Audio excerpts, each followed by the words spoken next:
Hello, this is the Watchdog, and welcome back to Fun with Watches. If watches weren't fun, you'd only need one. Today we're going to review the Smith and Wesson 1464 OD. Let's start out with the wrist check. I wear my Seiko Safari. Just found out the other day that this watch has been discontinued. And Greg was wearing my Citizen Blue Angels World Time. Grogu said that Princess Leia is upset. She asked Lando to send 3PO because she needed a translator for a diplomatic envoy, but Lando misunderstood her and sent Creepio instead, and every time he translated for her, he added in bed. All right, let's take a look at the watch. Comes in this package. This package is basically throwaway. I would have thrown it away if I wasn't going to review this watch and sell it. And if you look there, it says Camco. This is really the manufacturer, not Smith and Wesson. It says Smith and Wesson is a registered trademark and used under license by Camco. So it's in name only. And it keeps calling it a military watch, but I don't know if a soldier would actually wear this. Maybe if he was poor enough. But here it is. This is the first Smith & Wesson on my channel. I didn't know they made watches, and I'm sure they don't, as this is an obvious license name situation. The reason I am reviewing this watch is because I watched the show Animal Control on Fox and was always curious about the black field watch on the olive green strap that the main character Frank was wearing, played by Joel McHale.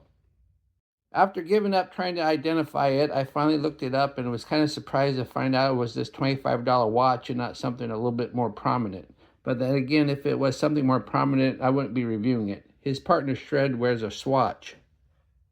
This watch is really a field watch and looks only as it only has 30 meters of water resistance and nothing screws down and has spring bars almost as thin as hypodermic needles. I would imagine a real animal control officer might need something a bit more rugged, but it looks appropriate on Joel McHale's wrist. This watch is black and comes with 3 single pass canvas straps that are very easy to change. I prefer it on the olive green and then the khaki. The black is my least favorite, but it is still nice that it came with all 3 straps. They say the watch is 38 millimeters, but I measured at 39 millimeters at the bezel and 40 millimeters at the case. It's 48.6 millimeters lug to lug, and it's 10.7 millimeters, including the dome crystal if you don't count the strap, and 13.2 millimeters with the strap. Has a 20 millimeter lug width and weighs 42 grams on the supplied strap.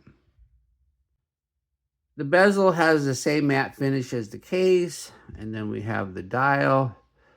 The dial has the Smith & Wesson logo up top with the little R's to show it's a registered trademark because this is a licensed watch. And then we have the dial. The dial is a flat black with no sunburst effect. And then this is field watch style.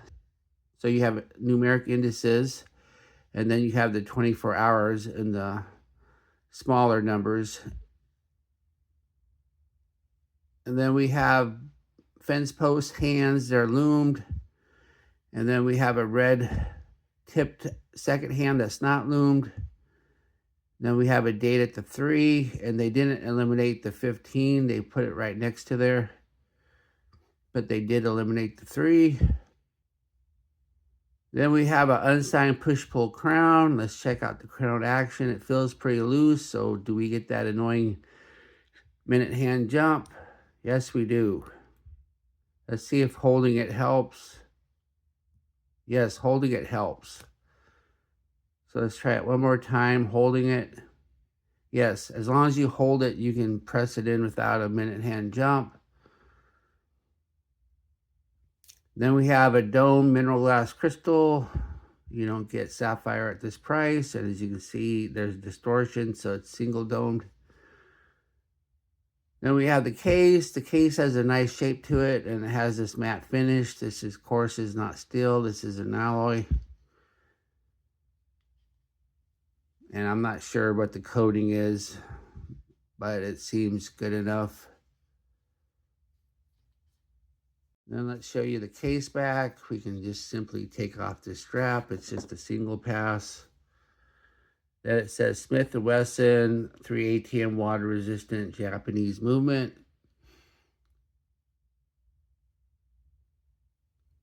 Underneath the case back is the PC32 movement. This is from TMI, which is part of the Seiko group. And at least this is a little bit better than the PC23, but not much. And as you can see, it does have that minute. At least you can avoid the minute hand jump by holding it, or at least get a tiny jump that way.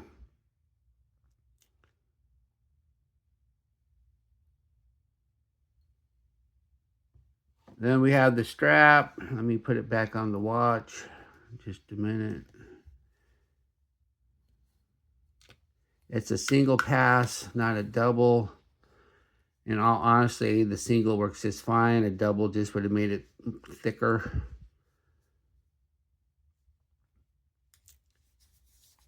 And it's a canvas strap, and it's fairly thick.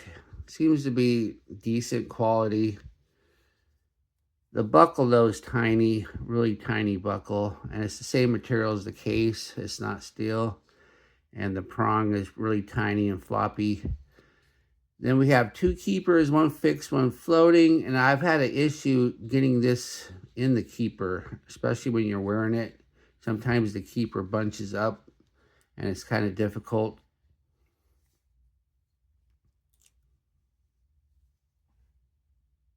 Here's the watch on my 7.5-inch wrist. I only have 3 notches left though, so the strap could be a little bit longer.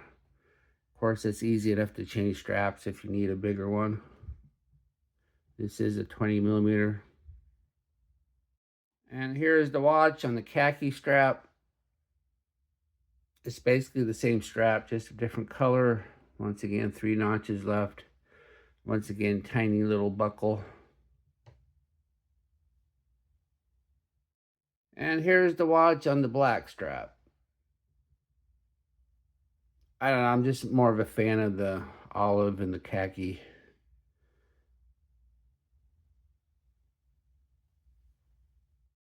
Here we are in the loom room. Unfortunately, only the major hands are loomed and not very well at that. As we speed up the time, the hands fade rather quickly. This loom is just plain bad and won't be useful at all in the dark. What I like about this watch? Well, it's light and thin. It came with 3 different straps. And even though it has loose crown action, you can set it accurately as long as you're very careful.